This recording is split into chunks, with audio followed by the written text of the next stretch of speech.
우리 주님께 큰 영광의 박수 올려드리겠습니다.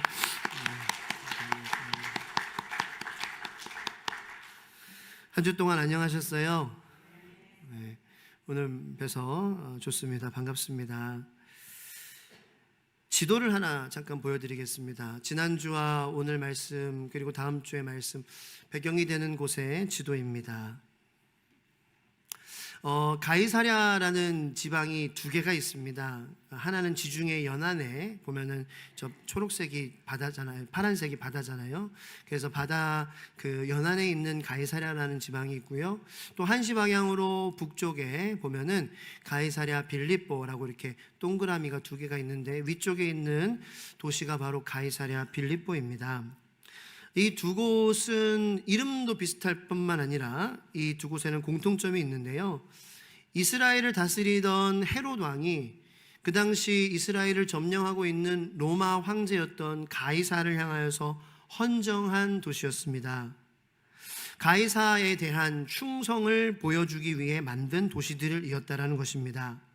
그래서 이 가이사랴를 처음 도시를 만들고 그 다음에 또 만들려고 하니 이름이 똑같으면 안 되니 가이사랴 빌립보라고 불려지게 되었습니다.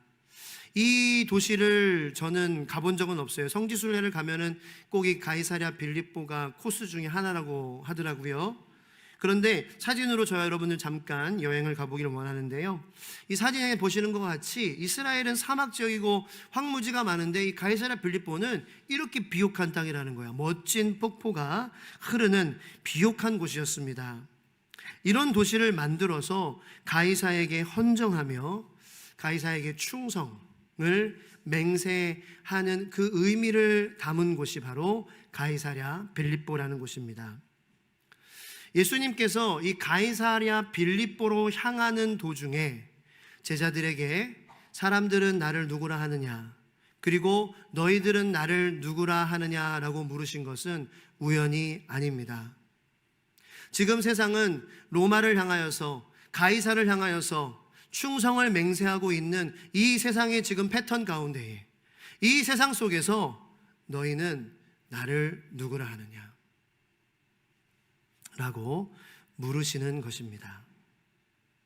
예수님께서는 사람들은 가이사에게 순종합니다, 가이사에게 충성합니다 라고 고백하는 그곳에서 우리 베드로에게 물으셨던 것처럼, 제자들에게 물으셨던 것처럼 지금도 그런 세상 속에서 살아가는 우리들에게 물으시는 것입니다. 너희는 나를 누구라 하느냐. 이 세상은 하나님을 왕으로 모십시다 라고 주장하는 곳이 아닙니다. 세상은 오히려 하나님만을 왕으로 모시지 마라고 주장하는 곳입니다. 오늘 이 베드로에게 물으시는 이 물음이 그 당시 가이사랴 빌립보와 같은 그 가이사에게 충성을 맹세하고 순종을 맹세한 그곳, 그런 것과 같은 이 세상 속에서 우리가 살아가는 우리 그리스도인들, 우리 크리스찬들, 우리 기독교인들, 저와 여러분들 주님 안에서 형제 자매된 예수의 피로 묶인 저와 여러분들에게 물으시는 질문인 줄로 믿습니다. 그것에 우리들은 어떠한 고백을 하고 있습니까? 베드로는 이렇게 고백합니다. 베드로는 가이사랴 빌립보가 그런 의미를 가진 곳이라는 것을 알고 있었을 거예요. 그러면서 너희는 나를 누구라 하느냐? 가이사에게 순종하느냐? 가이사에게 충성하느냐? 가이사가 너희 주인이냐? 아닙니다. 주는 그리스도시요 살아계신 하나님의 아들이십니다라고 베드로는 분명하게 고백한다라는 것입니다. 가이사가 우리의 주인이 아니라 바로 내 앞에 계신 예수 그리스도께서 나의 주인이십니다 라고 고백하고 있습니다. 예수님만이 나의 주인이십니다 라고 고백하고 있는 것입니다.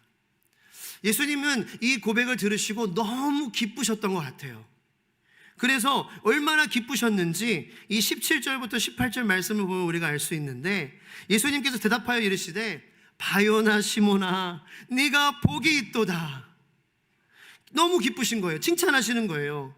이를 내게 알게 하는 이는 혈육이 아니요 하늘에 계신 내 아버지시니라.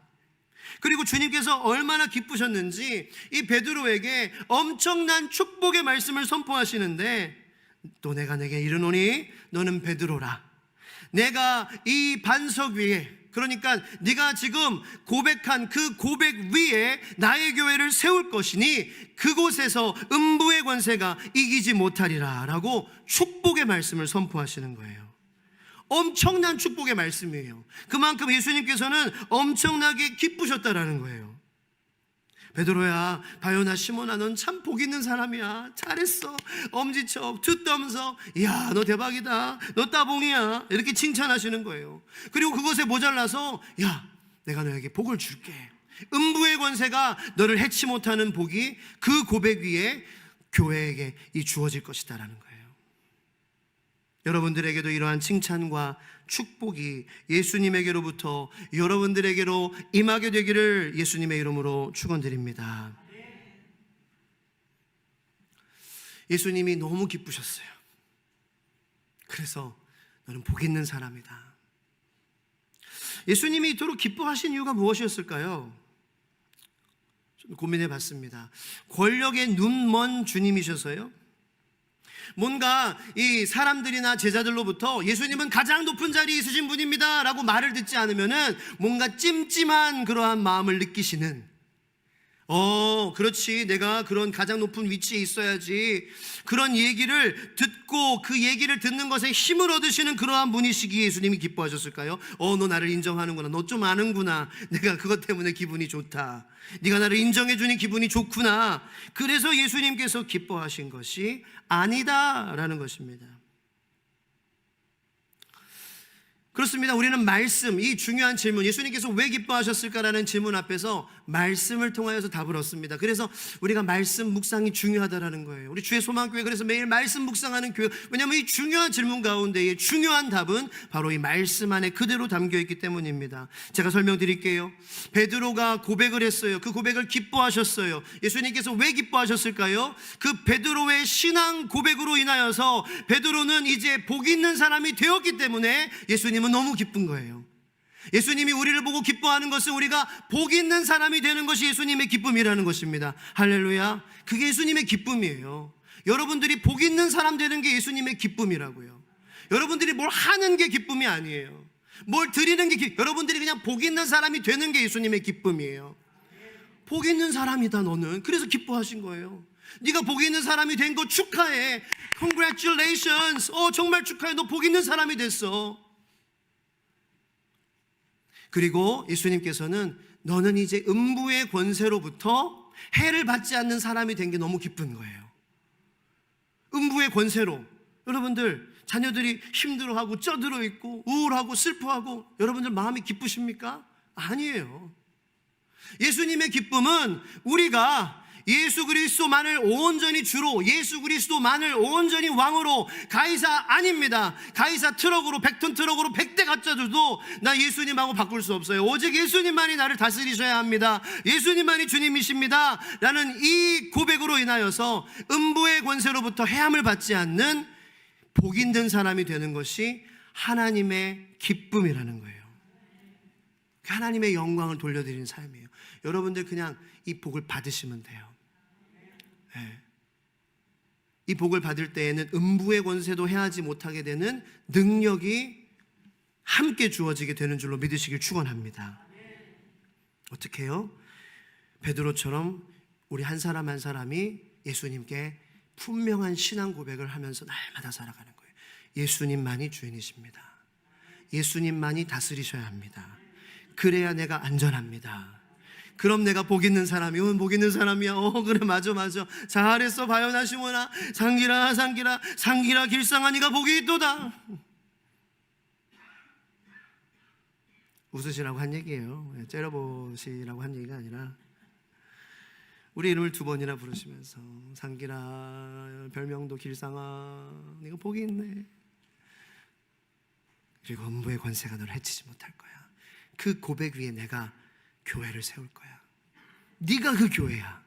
너의 그 가정이 교회야. 이렇게 대평일길 22 주의 소망교회, 그 음부의 권세가, 오직 하나님만이 다스리시는 그 교회는 음부의 권세가 해하지 못하는 거야. 여러분, 그게 우리 주의 소망교회 되기를 예수님의 이름으로 축원드립니다. 음부의 권세 때문에 많이 찌들고 쪄들고 힘들어한 우리들, 이 교회에 와서 음부의 권세가 해하지 못하게 사는 삶을 배워가는 것이 우리 공동체라는 거예요. 그렇다고 이 교회만이 안전한 곳은 아니에요. 교회만이 안전한 곳이라는 것은 아니에요. 교회도 믿음 위에, 고백 위에 세워지면 음부의 권세가 해하지 못하는 거죠. 교회라는 이름만 걸고 하나님도 다스리고 나로 다스립시다, 이렇게 되면은 음부의 권세가 해하는 교회가 된다라는 거예요. 가정도 마찬가지예요. 집이 있다고, 병수가 있다고, 가구가 있다고 행복한 가정이 되는 게, 음부의 권세로부터 해방되는 가정이 되는 것이 아니에요.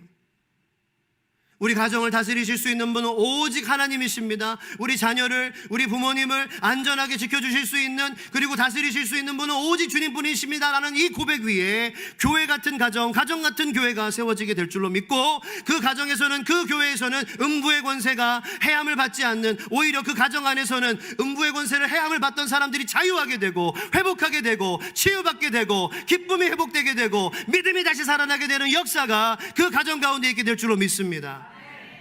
이 고백을 하는 그 가정에게, 그 교회에게, 그 개인에게 음부의 권세가 이기지 못하는 놀라운 복이 임하게 된다는 거죠.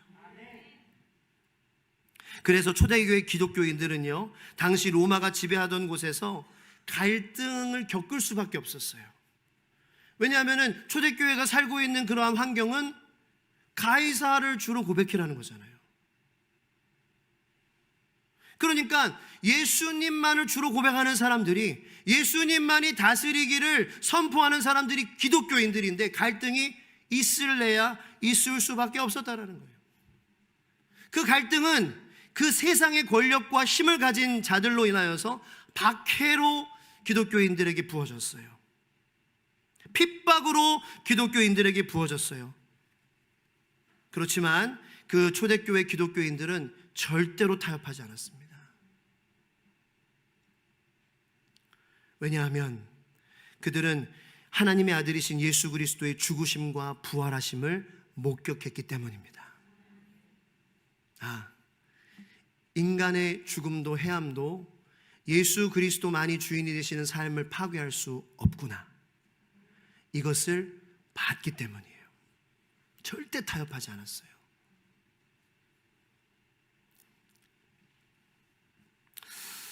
이 로마의 그 당시의 정책은 여러분들도 들어보셨겠지만 팍스 로마나라는 정책을 가지고 다스렸어요. 그래서 이 팍스 로마나라는 평화 로마 정책을 가지고 다스렸기 때문에 오랫동안 로마가 많은 지역들을 다스릴 수 있었습니다.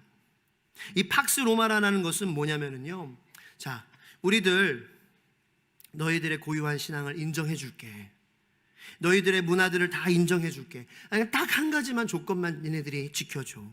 가이사를 주로 고백해. 그러면은 너희들의 모든 것 다 인정할 거야. 너희들이 가진 거 포기하라는 거 아니야. 다 가지고 있어. 그래, 먹고 살아. 직업 그래, 유지해. 네가 하고 싶은 거 해. 네 꿈을 펼쳐. 오히려 우리가 지켜줄게. 그래서 이 작은 나라들 같은 경우 주변 나라들 너를 치면 지켜줄게. 우리 로마가 지켜줄게. 든든한 백이 돼줄게. 한 가지만 해. 가이사를 주로 고백해. 네 거 배신하라는 거 아니야. 너 거 등 돌리라는 거 아니야. 네 종교도 가져. 네 신도 섬겨. 근데 가이사를 주로 고백해. 이것이 팍스 로마나 정책이었어요. 아까 말씀드렸다시피 초대교회 기독교인들은 예수 그리스도의 죽으심과 부활을 목격했기 때문에 이러한 아주 교묘한 고도의 술수와 회유와 이 유혹을 이겨냈습니다. 예수 그리스도의 죽으심과 부활을 붙잡는 자들은 절대로 이러한 회유와 유혹에 넘어가지 않았어요. 아무리 가이사가 권력이 많고 아무리 로마 군대가 아무리 세다고 하더라도 하나님의 아들이신 우리 대신해서 죽으신 예수 그리스도의 죽음과 부활을 목격한 우리들은 오직 예수님만을 왕으로 모시고 살아갈 수밖에 없어. 그분만이 우리를 진정 죽으나 사나 우리를 다스리실 수 있고 안전하게 지켜주실 수 있는 분이야. 이 세상에서 비록 가이사가 우리를 지켜주고 보호해주고 백이 돼주고 어깨가 돼줄 수는 있지만 죽으면 어떡하는데? 우리는 봤잖아. 뭘 봤어? 그리스도 갈보리 언덕에서 그리스도의 십자가가 죽었지만 3일 만에 다시 온전하게 부활하는 것을 우리는 봤잖아. 그러면 우리는 타협할 수 없어. 이 믿음을 가진 사람들은 타협하지 않았어요. 뭐? 가이사? 죽으면 죽지. 죽어도 나를 지켜주실 수 있는 분 주님밖에 없는데 충성을 온전히 예수님께 드렸어요. 여러분, 로마는 무너졌어요, 결국. 자, 그렇다면 제가 질문 하나 드릴게요. 자, 로마가 무너졌으니 팍스 로마나의 정책도 없어졌어요, 그죠? 그러면 이제 우리는 갈등 없이 주만 주인으로 모시고 하나님만 우리의 인생을 다스리는 그러한 삶을 우리가 잘 살고 있어요, 그죠? 아니라는 거예요. 마귀 사탄은 우리에게 이와 똑같은 패턴으로 우리 믿는 사람들에게 접근합니다. 지금도 그렇습니다. 로마는 무너졌지만 이 세상의 문화, 이 세상의 어떤 재정, 어떤 그러한 권력, 어떤 그러한 그런 프로페셔널리즘, 어떤 그러한 삶, 어떤 그러한 인생의 어떤 그러한 그런 모습, 이런 것이 좋은 인생이야, 이런 것이 행복한 인생이야, 이런 것을 통하여서 우리에게 접근하고 있습니다. 그리고 어떻게 접근합니까? 아주 고도의 실력으로 접근합니다. 왜냐하면 마귀와 사탄은 우리의 심리를 잘 알고 있기 때문에 하나님 배신하라고 절대 안 합니다. 여러분들에게 하나님 저버리라고 안 해요. 안 해요. 그리고 너 하나님 등 돌려. 그러면 여기서 하나님 등 돌리실 분은 아마 한 분도 없을 거예요. 너 하나님 저주하고 욕하고 너 그래 봐. 그럼 여러분들 절대로 그렇게 안 해요. 네, 믿음이 있으니까. 근데 어떻게 접근하느냐? 너 하나님 배신하라는 거 아니야. 너 하나님에게 등 돌리라는 거 아니야. 너의 하나님 너 가지고 있어. 그런데 하나님만 다스리게 하지 말고 네가 다스려봐. 아니 그 영역 그 부분은 네가 다스려. 네가 지금까지 잘해왔잖아. 네가 하나님께 묻지 않아도, 하나님 이 부분 다스려 주시옵소서라고 기도하지 않아도 너 지금까지 잘 살았잖아. 여러분, 이 목소리는 마귀의 소리예요. 너 잘 살았잖아. 하나님 저버리는 아멘 하시면 안 되지. 마귀의 소리라 내가 그랬잖아요. 마귀의 소리를 해서. 괜찮아요. 모르고 그런 거니까. 그러니까 하나님 배신하라고 안 한다니까요. 너 교회 가. 주일에 교회 가. 괜찮아. 그거 하나라는 거 아니야. 그런데 그것만 하지 말고 너도 이 영역은 좀 다스려. 주일에 다스림 받았으면 됐지. 아니 평일에는 네가 좀 잘하잖아. 네가 다스려봐.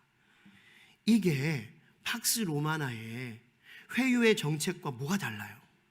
뭐가 달라요? 여러분, 하나님을 버리라는 게 아니기 때문에 괜찮나요? 한 나라가 두 왕을 섬기는 게 이게 제대로 된 나라인가요? 이 나라가 오래 갈 수 있나요?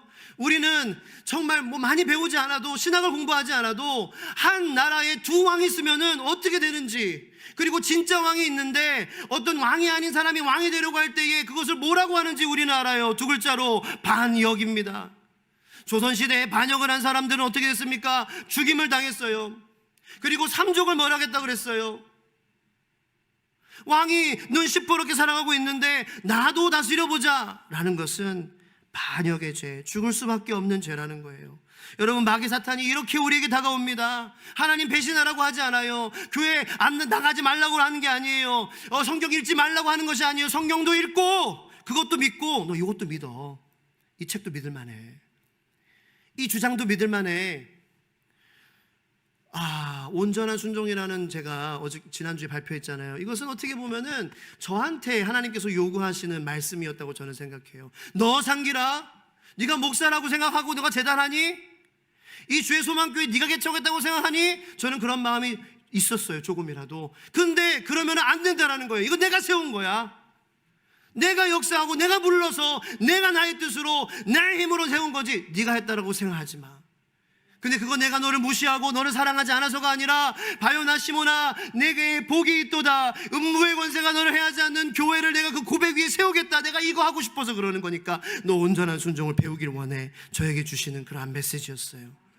저 여러분들이 이 온전한 순종으로 이 마귀 사탄의 고도의 전략을 우리가 볼 수 있는 영적인 눈이 열리게 되기를 예수 그리스도의 이름으로 축원드립니다.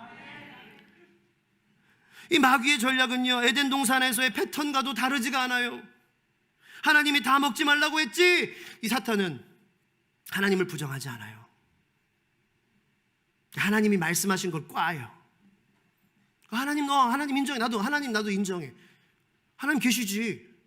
하나님이 다 먹지 말라 그랬지. 하나님한테 불만을 갖게 하는 거예요. 아니야. 다 먹을 수 있어. 근데 이 중앙에 있는 것만 먹으면 안 돼. 그래? 왜일까? 죽는데. 아니야. 선악과를 따먹어봐. 그럼 너의 눈이 밝아진대도. 그래서 하나님이 먹지 말라고 하는 거야. 하나님을 부정하라고 하지 않아요. 하나님이 하신 말씀을 온전히 순종하지 못하게 방해하는 것이 마귀의 전략임을 우리가 보게 되기를, 이 시대가 그런 시대 가운데 우리가 살아가고 있음을 우리가 알게 되기를 예수님의 이름으로 축원드립니다. 그러므로 예수님만이 다스려야지 우리가 복받는다라는 것을 우리는 아는 사람들이에요. 그런데 이 세상은 우리가 문 밖에 나서자마자 그 갈등이 시작되는 거예요. 왜냐하면 세상은 우리를 하나님만이 다스리게끔 도와주는 세상이 아니거든요. 우리가 나온 유치원도 학교도 우리가 다니고 있는 직장도 야, 하나님만이 너를 지켜주실 수 있어. 하나님만이 너를 다스려야 돼 라는 메시지를 전해주는 곳이 아니잖아요. 그러므로 우리는 복받는 비결, 우리는 음부의 권세를 이길 수 있는 비결을 알고 있는데, 알고 있으니 예수님만이 다스리셔야 돼. 그 갈등이 있을 수밖에 없다는 거죠. 문 밖에 나가면 갈등이에요. 저도 문 밖에 나가면 갈등 시작입니다. 운전대만 잡으면 갈등이 시작이 돼요. 깜빡이 안 켜고 들어오는 이 차들 때문에 육두문자가 날아가는 거예요. 근데 생각해보니 제가 화나는 이유가 뭐였냐 생각을 하니, 이 내 영역이라고 생각하는 이 나의 존, 나의 에리아, 이 지역에 깜빡이도 안 켜고 나의 허락도 안 받고 들어와. 그러니까 내가 빡치는 거예요. 죄송합니다. 내가 뚜껑이 열리는 거죠. 열이 받는 거예요. 내 영역이라고 생각하니까 내 허락을 받고 들어와야지. 보세요, 갈등이 생기잖아요. 문 밖에 나가자마자 그건 네 영역이야. 네가 차 공도 위에 그 도로는 법적으로도 네 도로야. 네 거라고. 네가 다스릴 수 있어.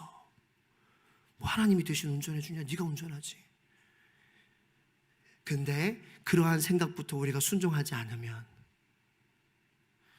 거기에 마귀는 또 꼬리를 달게 해요. 너 그때 그렇게 안 했잖아. 그때 괜찮았잖아. 화냈으니까 시원했지. 문 열고 째려봐줘서 기분 좋았지. 네가 다스리면 그렇게 계속 할 수 있어. 이건 마귀의 소리예요. 아멘 하시지 마세요. 사랑하는 우리 성도 여러분, 갈등이 있다는 것은 정상적으로 내가 갈등을 해결하시기 위해 우리 대신 죽음을 당하시고 부활하신 그 예수님을 바라보며 주님만이 다스리셔야 내가 삽니다라고 고백하려고 안간힘을 쓰는 삶을 살아가고 있기 때문일 거예요. 갈등하는 여러분들을 축복합니다. 갈등이 있어야지 정상입니다. 이 세상에서 하나님만 왕으로 모시고 살아가는 데 도움이 안 되는 세상에서 내가 갈등 하나 없다면은 그걸 우리가 점검해 멈춰야 돼요. 스톱해야 돼요. 네. 우리가 잘못된 길을 들어가면 계속 가면 안 돼요. 큰일 나요. 멈춰야 돼요. 다시 내비를 다시 찍어야 돼요. 계속 가지 마세요. 이 길이 아니야. 갈등이 없어. 그러면은 내 온전한 삶의 모든 영역에 예수님이 다스리시지 않고 있다라는 증거라는 거죠. 그러니까 마귀는 냅두는 거예요. 그러니까 갈등이 생긴다는 것은 마귀 사탄과 우리 안에 있는 성령님께서 부딪히는 거예요. 갈등이에요. 네. 근데 잘 마귀의 뜻대로 하고 있으면은 부딪힐까요? 안 부딪힐까요? 안 부딪혀요. 갈등이 없어요. 그 세상에서 살아가는 게 아무 갈등이 없는 거예요. 그 기도 제목이 아무 기도 제목이 없는, 제가 좀 이해하기가 힘든데 뭐 믿음으로 뭐 다 잘 되게 해주실 줄로 믿는 그러한 마음으로라면은 모를까, 기도 제목이 있겠죠. 세상에 살아가는 문 밖에 나가면 갈등 시작인데 어떤 성도님이 예전에 저에게 와서 이런 질문을 하시는 거예요. 목사님, 설교 말씀을 듣고 성경을 보면은 그렇게 교회에서도 죄인이라고 하는데 제가 지금까지 살면서 뭐 법을 그렇게 엄청나게 크게 어긴 것도 없어요. 제가 무단횡단 몇 번 했습니다. 솔직하게 신호위반 좀 했습니다. 그리고 쓰레기 좀 버렸어요. 근데 쓰레기통이 없어서 그랬어요. 그런 거밖에 하지 않았는데 죄인이라 그러는 거예요. 그리고 회개하지 않으면 천국이 저희 것이 아니라는 거예요. 그러면은 내가 쓰레기 버린 거 회개하지 않아서 나를 지옥으로 보내시는 하나님이라는 거예요? 이 생각이 말씀을 듣지 못하게 계속 방해했던 거예요. 내가 무단행동을 한 거 가지고 지옥에 보내는 하나님이 그게 하나님이야? 내가 뭐 그렇게 잘못했다고? 성경에서 말하는 본질적인 죄는요, 도덕과 법을 포함한 상위의 개념이기도 하지만 진정한 죄의 의미는 우리의 마음의 상태, 내적인 동기를 의미하는 거예요. 그래서 죄에 대해서 살펴보려면 그 시작, 창세기 3장 5절 말씀 다 같이 한번 잠깐 읽겠습니다. 죄라는 것은 우리의 마음의 동기, 그 마음의 상태예요. 3장 5절 말씀 시작. 너희가 그것을 먹는 날에는 너희 눈이 밝아져 하나님과 같이 되어 선악을 알 줄 하나님이 아심이니라. 아멘. 죄는 뭐냐면요, 여기 말씀에 보니까 하나님과 같이 되고자 하는 마음이라는 거예요. 선악과를 따먹은 그 행위보다, 물론 그것도 하지 말았어야 됐지만 그보다 먼저 그 마음의 상태, 내가 하나님처럼 되고 싶어, 하나님처럼 나도 다스리고 싶어. 그것이 우리의 삶의 자녀 양육에 대한 영역일 수도 있고요, 돈에 대한 것일 수도 있고요, 직장에 대한 것일 수도 있고요, 가정에 대한 것일 수도 있고요, 관계에 대한 것일 수도 있고요. 그 부분은 좀 내가 하나님처럼 다스려보자.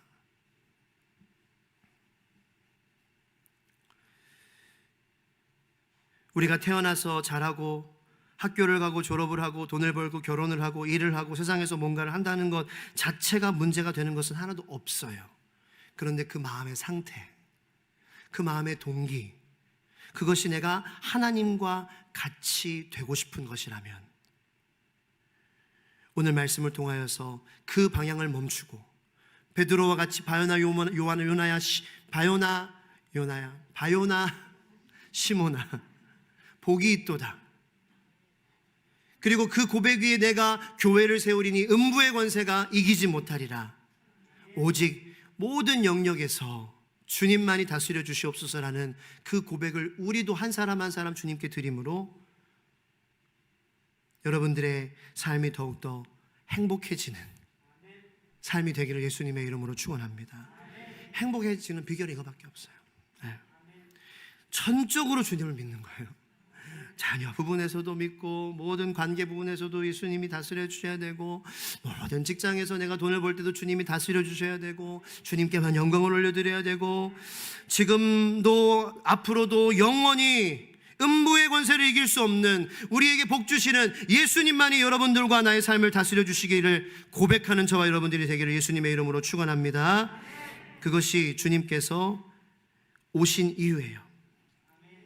로마서 14장 9절 말씀을 다 같이 읽겠습니다. 이 말씀 읽고 우리가 기도할게요. 시작. 이를 위하여 그리스도께서 죽었다가 다시 살아나셨으니 곧 죽은 자와 산 자의 주가 되려 하심이라. 아멘.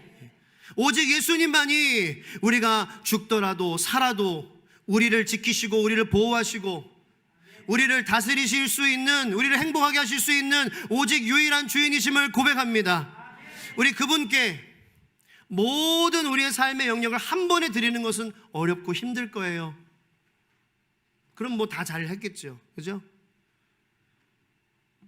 그런데 한 번에 모든 영역이 다 주님께로 그 통치권을 넘겨드리는 것은 그렇게도 하실 수도 있겠지만, 하나님께서 역사하시면. 그런데 모르겠어요. 저는 그렇게 되진 않았어요. 저는 서서히 제 삶의 영역에 제가 다스리고 있는 부분들을 매일 말씀 묵상을 통해 발견하게 해주셨어요. 그래서 오늘 여러분들께 적용해드리고 도전해드리기 원해요.